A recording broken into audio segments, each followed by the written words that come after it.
Hello, everyone. Welcome to the Packer Universe podcast, aka the Pup List. We're a Green Bay Packers fan podcast that brings you topical and relevant Packers news, along with our most humble, subjective opinions. This is episode 335. We're recording this live tonight on Wednesday, November 19th, 2025. We just beat the Giants out in New Jersey, and we're back at Lambeau Field this weekend on Sunday at noon to take on the Vikings. I'm your host, Tay, and joining me live tonight in studio is... Ren. What up, Tay? How we doing on the already 19th of November, Tay? And it looks like Sunday afternoon has some seasonably warm temps on the way for Lambeau Field at noon, Tay. About 50 degrees at kick with a light westerly wind at 6 miles an hour. How we feeling about that? It's like it's balmy. It's like early fall out there on Sunday. I love it, man. I mean, it kind of has been cold a little bit here in Appleton, Green Bay area already. Had some snow this week a little bit. It's melted away, but there's been some ice too. But to see that it's 50, 52 degrees in Green Bay, like during the Packer game, that's pretty nice, man. I'll take it. Because I guess breaking news, we'll tell Packer Universe out there, you and I are going to the game. Yeah, we're going to be there. So I committed before I knew the weather report. Oh, stupid. But it's in my favor. It's going to be really nice. I'm looking forward to like just a t-shirt and a sweatshirt and enjoying that. I'm not having to like get the long johns out, right? And pull those on and get the wool socks out. Pull those. Get the smart wool out, Tay. Yep. Yeah. Little branding there for them and one of our sponsors, Smart Wool, you know. So I love it, man. This is gonna be great.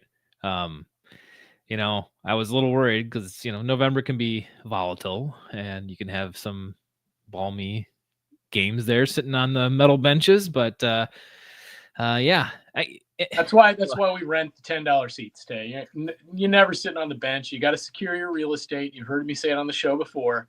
Because you never know who you're going to get next to you. And some folks in Wisconsin, have had a few brats and they will encroach on your piece of real estate. And you got to make sure that it is yours. Well, we don't have to worry about any of that. I think, apparently some of the Vikings, the team has given back some of the tickets they're not using. That was announced today by the Packers. So there's a bunch of tickets available. So if you want to go, Matt LaFleur, you have nothing to cry about. Hopefully the Green Bay Packer fans will be buying those, not Minnesota Viking fans. So right. He's been a little salty about that stadium turning a little too purple for his liking the last few go-arounds. And listen, the Vikings have kind of kicked the crap out of us at home the last few seasons. So it's about time that thing gets switched back to what it should be. I'd say like it's mostly like the Vikings and the Lions that do that to us, right? Like you see a lot of light blue and you see a lot of purple when it's home. Yeah, the Honolulu blue has really taken over the last couple times in Green Bay. It's pretty crazy how many Lions fans have showed up. But I'm stoked about it. Ren, we'll get to the Vikings preview and our thoughts on them a little later, but we're coming off a 27-20 win over the New York Giants.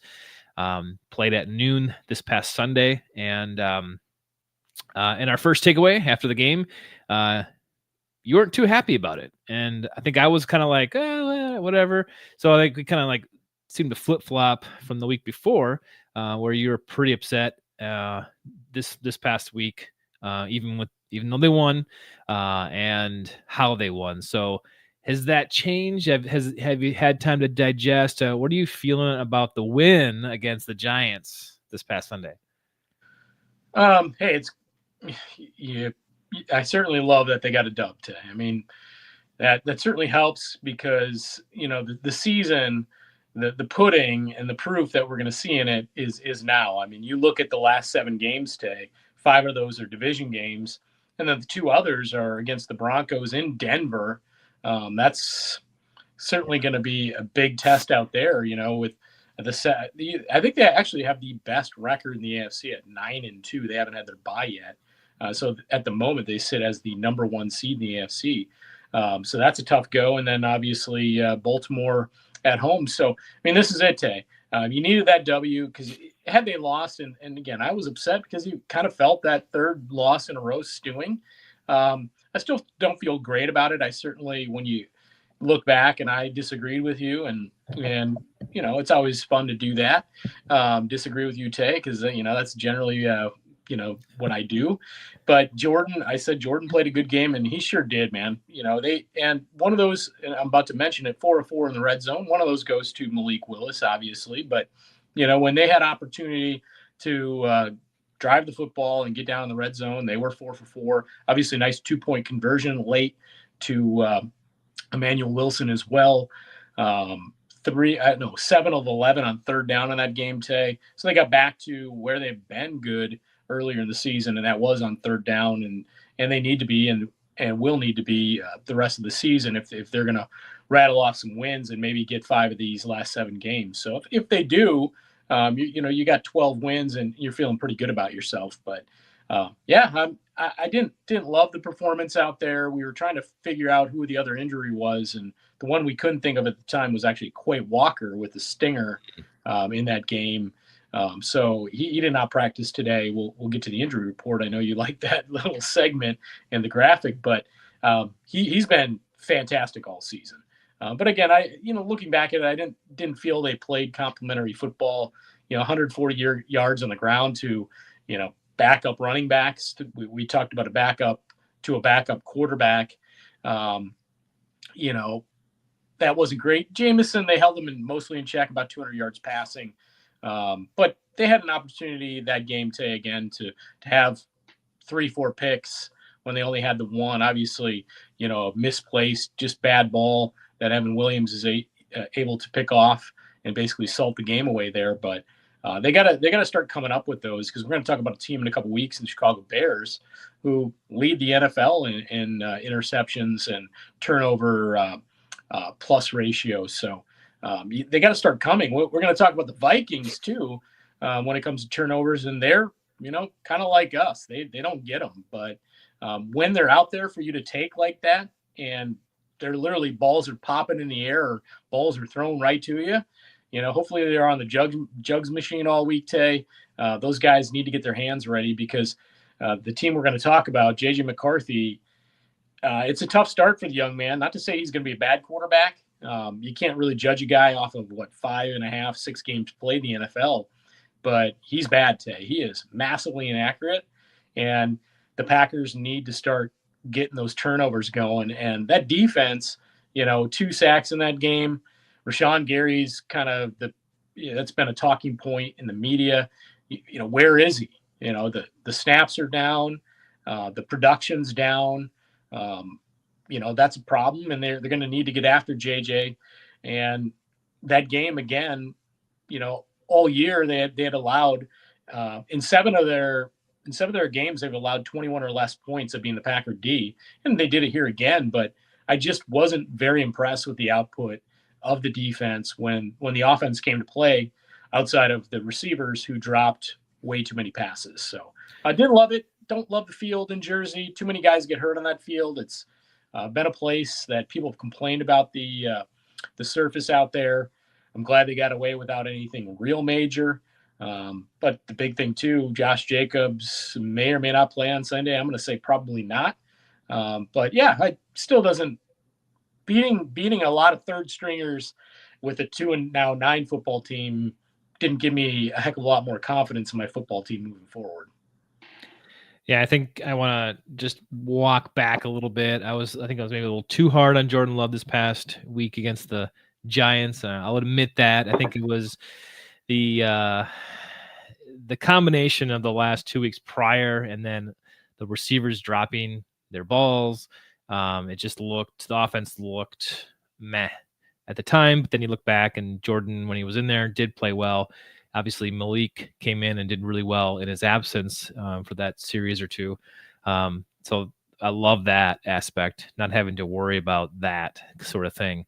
But you got your angry runs shirt on there, Ren. You got Jordan Love on there. Yeah, So he was doing a little too much of that on that one with that left shoulder, Tay. Get your behind on the ground, sliding first there, Jordan. and like LaFleur kind of like got asked that this week during the press conferences, and he's like, "Wow, let it, I like him to go down and all this stuff." And he thought he like pump faked, and he thought maybe he could get around the guy that he pump faked, and it wasn't the case. So Jordan's got to, in the moment, make those right decisions. And I think that was in the first half, if not the first quarter. So it's like, Jordan, like seriously, though, you got to like just slide, man. Like, what are you doing?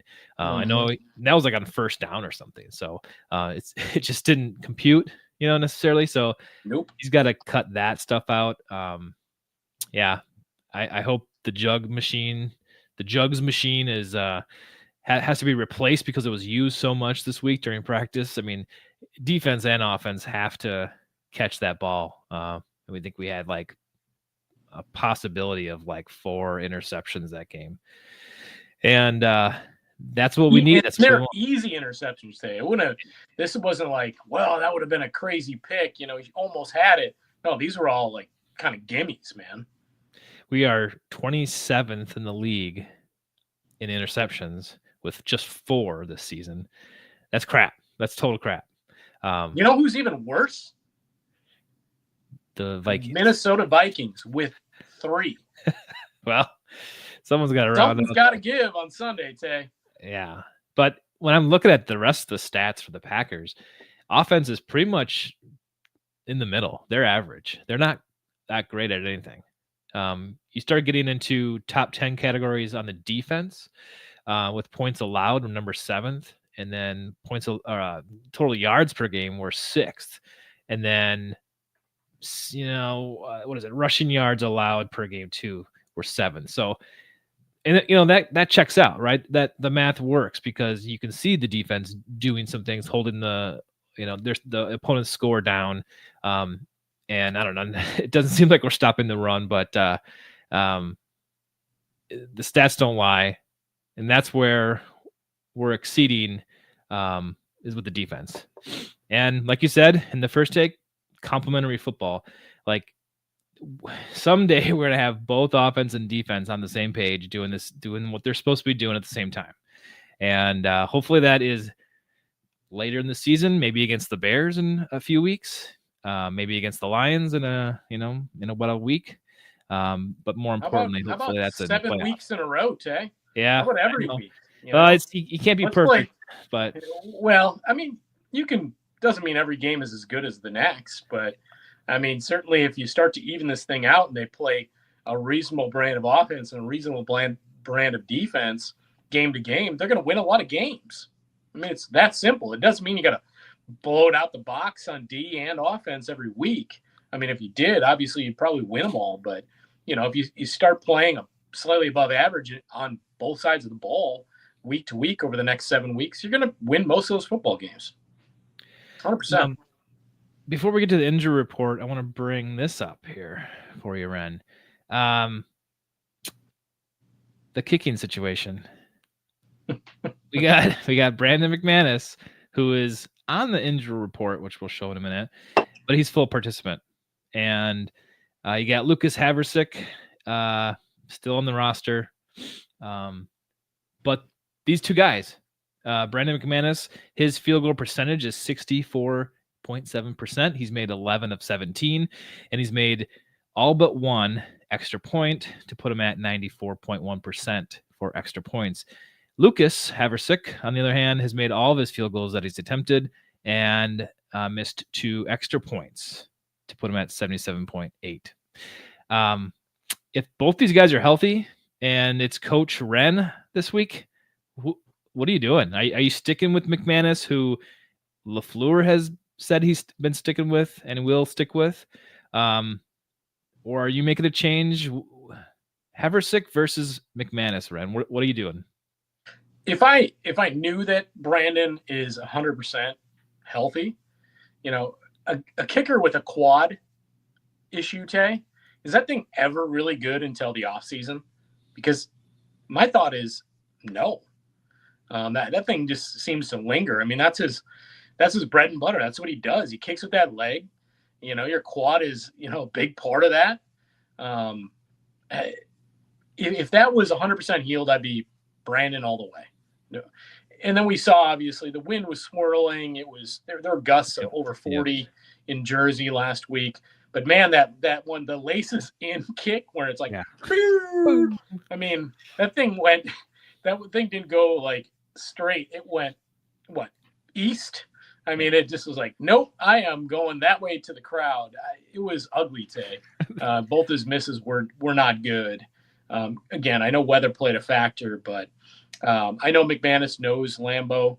He's obviously had a lot of chances to practice inside that field. The winds are going to be light. I don't expect it to be an issue. Do I dress both kickers? I don't know. If you're trying to kick a longer field goal at this point, again with light winds next week, is Brandon's leg strong enough to do that at this point? I don't know. Yeah. That's again, they're the only ones who know that. Again, that'll be something I'll have an issue with for a long time. Again, I said if that leg isn't great, and clearly he's on the injury list. He wasn't last week, and then suddenly he is, and then he's not even kicking. I'd set him down for a couple weeks. He wouldn't play this week. He wouldn't play in Detroit. And then they got the mini bye, and then I bring him back. Let's get that quad healed up truly as best as it can. At least give it a few weeks off, and then let's get him down and going for the stretch. That's what I do. It could be one of these situations where Matt's getting all the information, and it says go with Brandon, and he's asking the questions, and yes, he's good to go. Let's do it. And then it's just yeah, I'm injured now again. Sorry, we have to go with Lucas. And then you got the wind problems out in Jersey last week. But there's just something that's disconnected here with this injury situation and disclosure or communication with either Brandon or LaFleur, or maybe it's all of it. But it's got to the point where it's kind of just annoying and a little bit confusing. And I think you're treating this correctly, Red. I think if his injury is totally healed, he's 100%. Yeah, you still go with Brandon. But even when we do that, it just doesn't seem to be correct or right. So something still is not right with the situation. But you still got two on the roster, and if Brandon was a hundo, you probably wouldn't see Lucas on it. So I don't know. I don't know what to make of it either. But I think if healthy, you go with McManus. Otherwise, I would love to see him sit for a couple weeks and just let this simmer, make a coach's decision, right? We're going with Lucas for 2 weeks. That's it. Get out in front of it. Quit yep. This. It's going to be a media contention, media topic indefinitely until something happens, or you're communicating with them, right? To tell them what's going on. This is the plan. Stop asking me. Yeah, I mean, they've got 2 games in the next 8 days from right here. Yeah. Technically, it's 2 games once we get to Sunday and 4 days, or 5 days, however you want to look at it time-wise. But, yeah, just set him down. You've got the mini-bye from, thereafter. He's ready for the Bears, and, you're good for the stretch. I would 100% sit him down. Let's move over to that injury report, Ren. I know you can't really see that. But let's see, we got Jordan Love is full participation, and our friend Rob Domofsky was there at practice today, and he kind of was showing a little video of him. He didn't know if Love had anything on that left shoulder or arm, but he commented that it didn't look restrictive, and he doesn't look like Jordan was doing anything that he shouldn't be doing. So I think he looks fine, and he's probably going to be that way for game day. Matthew Golden, his shoulder, he looks limited today in practice. You had a couple did not participate. Quay Walker, obviously, Stinger, Josh Jacobs with the knee, Nate Hobbs knee, Savion Williams foot, Carl Brooks. Don't know. It says ankle. I doubt he's going to play. Josh Jacobs, You think not? I'm 50-50 on that. I think Jacobs could pull out and be healthier by the end of the week to play. And then Quay Walker, I don't know. Matt LaFleur kind of didn't comment on that too much, but I would guess Stingers are tricky, man. That's a tricky one. He definitely have. I mean, he always says like, "Yeah, we'll take it day by day," and I think with this one you do. We'll see, but if that means McDuffie's in there more, okay, fine. I think he can handle 1-2 games if he has to. Savion Williams with the foot, he balled out and came out, last week and played. We heard all the LaFleur presser stuff, laying the flowers at his feet. Yeah. Speaking of that foot, that boot, that was a huge play he made. That was massive conversion. Some credit on that one goes to one of the two running backs that we know will play on Sunday, and Chris Brooks, who is just a hell of a blocker. Well, hopefully, here this week, you made it sound like, every day that thing gets better. So maybe he'll be a better go come Sunday. There's a ton of limited participation on this list. I think most of those guys play.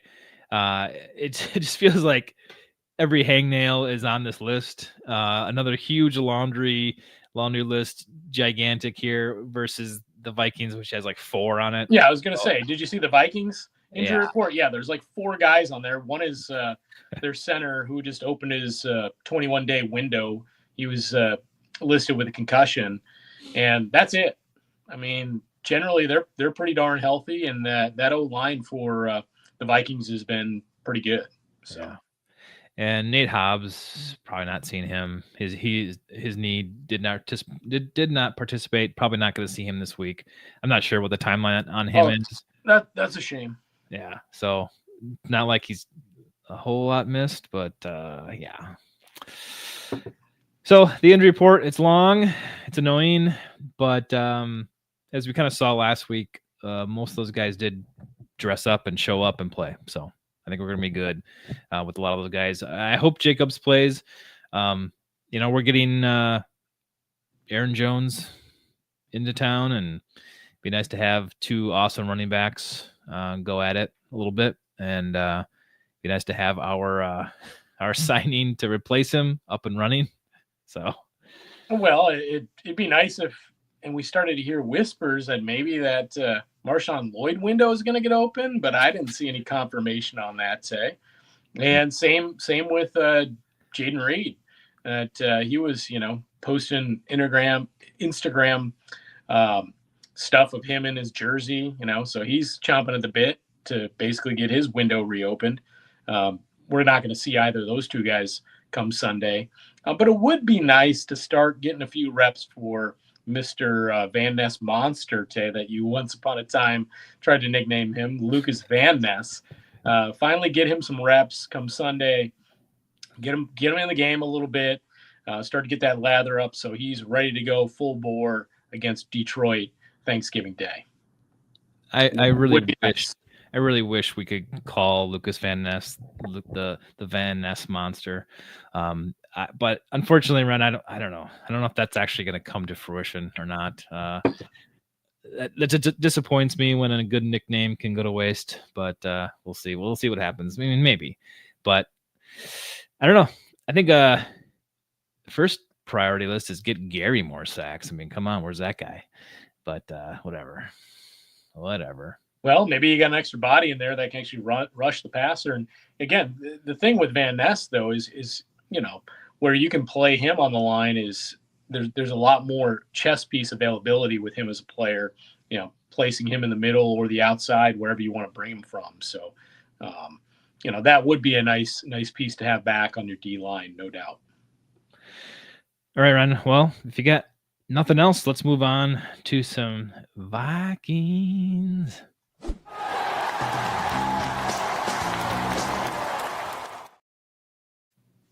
right, we got the terrible purple coming into town. It's a noon game. Where's the horn for me, Tay? Where's the hotkey? For that earlier, I can get it together, but is to put the horn in and then put a sad trombone at the end of it. Have you ever seen the Viking skull dance? You ever seen somebody do that thing? There's like a whole song, like There's a Skull the dance to this? Vikings. They're like, yeah, they like kick their feet and stuff. It's some cringy AF thing, man. I don't know, but it is. It'll give you nerd shivers, but you got to check that out online. It's something to behold. I think I'll wait till the 4th of January when we go out there to play. Maybe they'll do it for us. Maybe you can start working on your skull dance. Ugh, scowl dance, more like. Anyway, the Vikings are coming into town, Ren. They are at the bottom of the NFC North. Can you believe that? I cannot. I'm still kind of sick to my stomach a little bit when the Bears are at the top. What happened? I still think they're frauds. Something's going to happen with them. Something's going to change. But for some reason, they're at the top. But I guess what the hell am I talking about? The Packers look like frauds sometimes too. Yeah, well, the Bears have a negative 6-point differential today, and they're first in the division. Yeah. They're 7-3 of their next 5 games or 7 games. 5 of them are against teams with massive winning records, where a lot of the wins they put up are against bottom feeders. So, are the Bears for real? Maybe enough to make the playoffs. Winning 3 of the next 7 games, no doubt. But yeah, I don't believe it either, Tay. But these Minnesota Vikings, they spent a lot of money in the offseason on that defensive line, stuff like that. They're already projected to be well over the salary cap, and they're trying to figure out their quarterback position. I mean, remember in the offseason, obviously Sam Darnold's going to be a free agent. They had Daniel Jones in town. They flirted with Aaron Rodgers, but ultimately they decided to go with the second-year player and say, JJ is going to be the starter. Obviously had the injury last year and set out the season. And then through a course of a lot of this year, Carson Wentz had to play because he got hurt again. Some people thought it was a soft benching, and they were just kind of like, yeah, we'll see. He had that great fourth quarter against the Bears. Otherwise, the Bears would have won that game, and then he didn't play for weeks. The Vikings are losers of 4 of the last 5. They're 4-6 today. This is a team going in the wrong directions. You've got Justin Jefferson literally in game kind of pouting on the field. He's pissed about how this is going with the Vikings. McCarthy, Tay, he is really struggling with accuracy. He is last in completion percentage in the NFL, Tay. Again, he does qualify as a quarterback based on as many snaps as he's played now. He has the worst turnover worthy play rate among all qualifying QBs, Tay. 6 touchdowns to 8 interceptions. It is, as the kids say, the struggle bus for J.J. McCarthy at this point. So the offense has looked really disjointed. And again, that's not to say he's going to fail there. We don't know that. Kevin O'Connell's a good coach. I know some people overplay his quarterback whisperer piece, but he's a good offensive mind. But it takes time with some of these things. I think fan bases and teams give up on young quarterback talent too fast, and they go to the junkyard and you start anew with another one. So it's going to have to take time. They're probably going to have to take the rest of this season through all of next year to know if he's a guy that can be a competent starter. I mean, there's a ton of guys throughout the NFL who didn't look like much through the first season or 2 seasons in the NFL and turned out to be, many Hall of Famers out there, many very, very good above average quarterbacks. I mean, I want to say, his first year, Troy Aikman and the Dallas Cowboys went 1-15. I want to say it was pretty similar with Peyton Manning in Indianapolis, his first season. These things are hard, but at the moment when you're bringing in a quarterback, and it's going to be an away game for him against a bitter division rival. This is a game the Packers have to say, we got to go out there and dominate this team that has beat our backside at home the last couple seasons and take advantage of a guy who's going to throw balls into traffic. And this time, hopefully, again, the jugs machine worked out that your hands are ready for him, because it's not good. And we know it starts and ends with the quarterback play in the NFL. This, like you said, this team has lost 4 of the last 5. They've lost the last 2 in a row. It just looks like today they put Carson Wentz on IR, which means they've got one path here, one choice. Let's just hope that this isn't like a get right game for JJ McCarthy, against the Pack, who this classic Packers move, like let an opposing team, rebound somehow. Here we go with Mr. Rolfs on YouTube live saying we almost lost to Jameis Winston, the third string quarterback. And yeah, I'll give him a little more credit though. I think he's a better quarterback than the third string on the Giants team. However, yeah, you're right. We did almost lose to Jameis Winston. So let's pull it together and not lose to JJ, right? Who is pretty terrible. Listen, JJ's going to throw some good balls. They're going to be caught at times, but the reality is, this guy, his completion percentage, I want to say, is in the 50s. Tay, it's not good, but he has a great complement of pass catchers out there, so that certainly helps you in those situations as well. When you look at Jalen Naylor and Jordan Addison, and obviously T.J. Hawkinson and Hawkerson, as you'd like to call him, and then obviously you've got Aaron Jones out of the backfield, and I haven't even mentioned Justin Jefferson yet. He's not really on the same page with Jefferson. I believe it's Naylor or Addison that's kind of his big number one target at the moment. But yeah, he's going to make some plays. And even in the Bear game, he drove him down the field, with late in the fourth quarter with the game on the line, scored a touchdown. And if it wasn't for bad special teams play, which we know about in Green Bay, they allow this long kickoff return. It takes a few plays, and Cairo Santos walk-off field goal for the Bears, and they walk off with a victory, and it is what it is. So the kid can play a bit, but at this point in time, there's no excuse when you're at home to lose to a J.J. McCarthy-led Minnesota Viking team at this point in time. We know that, Brian Flores, he loves to blitz. He's going to do that. Against the Bears last Sunday, he blitzed 45% of the time today. They run a heavy 5-man front. So you don't really know where it's coming from, but it's coming almost every other play today. That's how it is.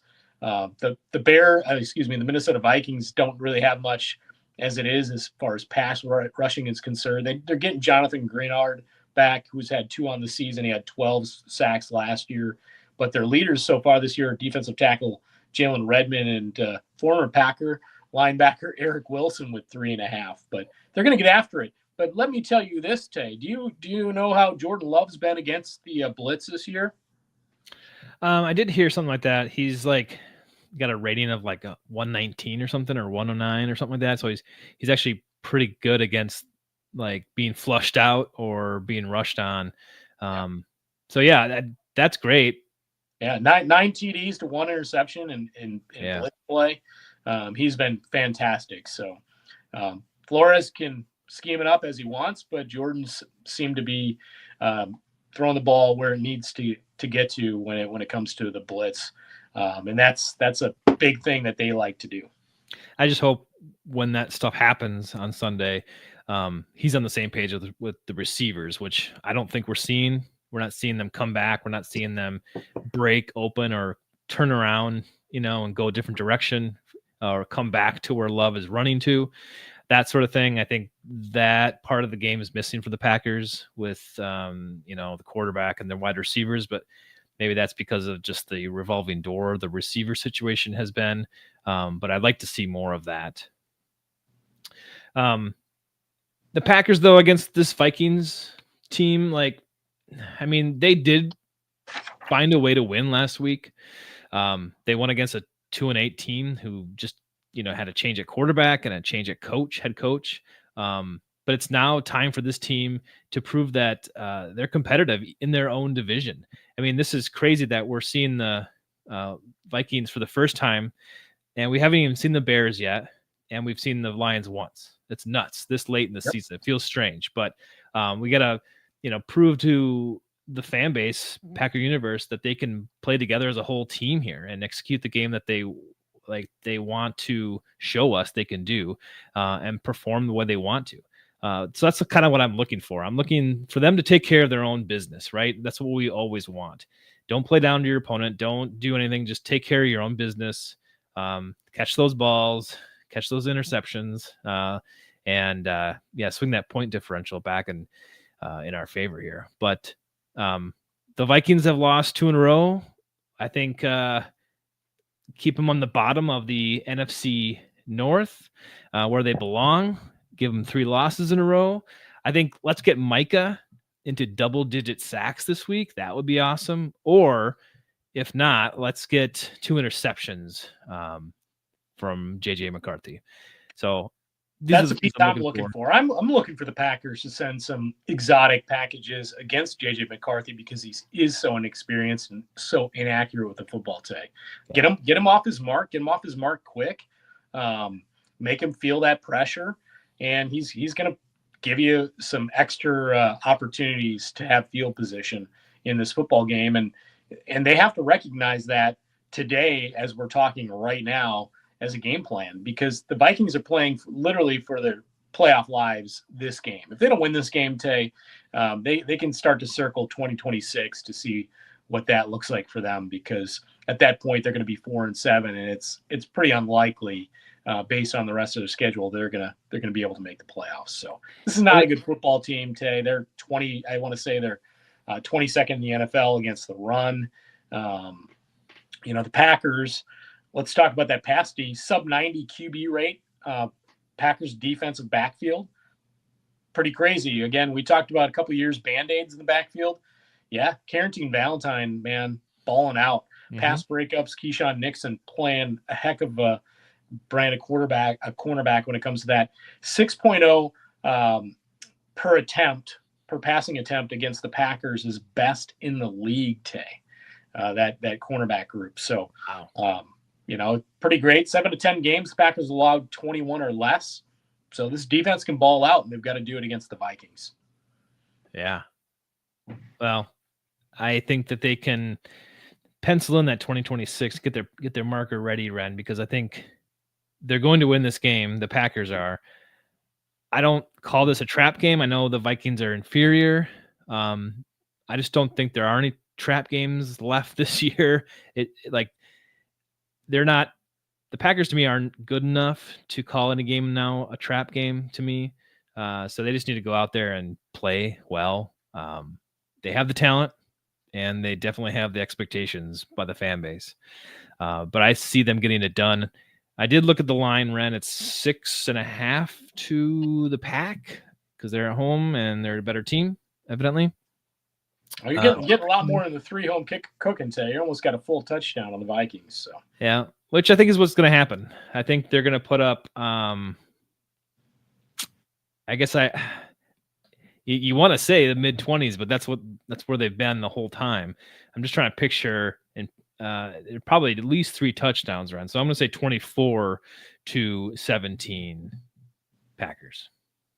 All right, I'm going with magic number, Tay. 27-16 Packers beat the Minnesota Vikings. I think, they kick a late field goal. This thing really, you get late in the fourth quarter. Doesn't even feel that close today. There's really no reason. Again, it should. They're not particularly good, other than their, what they allow as far as points a game. They've been reasonable at times, and they did hold the Bears. Caleb Williams to 193 yards passing, 68 rating. Bears average over 25 points a game. They held them to 19. They've given up plus 24 in 6 of the games this year. But I really do. Again, they're not great against the run. They're not great against the pass. That offense has a lot of issues. They do have a nice 2-headed running back room with Aaron Jones and was it Jordan Mason, I want to say, Tay. Who's the other guy? Help me out. Yeah, Jordan Mason. They got from the Niners last year in a trade. Nice 2-back set there, but I don't really see them getting going a whole lot. And yeah, I see a comfortable Packer victory come late Sunday afternoon. I hope so. It'll be a good time nonetheless. Ren, I told our mutual friend that I work with, I said, I'm going to the game. I'm just gonna relax and enjoy the scenery, enjoy Lambeau Field, enjoy a sports game. I'm not gonna get upset. You might. So it could happen. I'm going in. Just want to enjoy this. I love going there. I hate getting upset there. I really do. It just is one of the worst feelings I think that I have as a sports fan. And I guess I would believe everyone else is in my shoes as well, that are Packers fans. But I'm just gonna go there and enjoy it. But that's kind of all I got. Is that all you've got on the Vikings, Ren? That's it, really, Tay. I mean, I don't know if we got any T-shirts left. If somebody can find us walking in and around the shrine that is Lambeau Field, happy to. Yep. If you find Tay and Ren, we'll hand out some free Pupless T-shirts. Why not? But yeah, Tay, until the first take from Lambeau on the Pup List.